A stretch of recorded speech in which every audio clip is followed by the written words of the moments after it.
hatua ya nusu finali. Chama, ni mambo vipi? Mambo, tunamshukuru Mungu. Uko vizuri? Tunamshukuru Mungu. Ulikuja kama umepooza lakini unamaliza kwa kuchangamka eh? Sijapooza, tulikuwa tunakaa tunamuomba Mungu atusaidie. Hatua hii tuliyofikia ilikuwa ni hatua ngumu.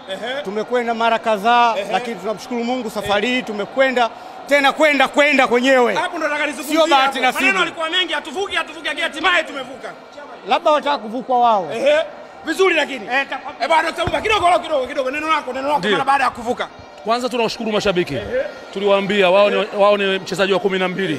Wamefanya kazi kubwa, kazi nzito. Umeona wachezaji wamepambana.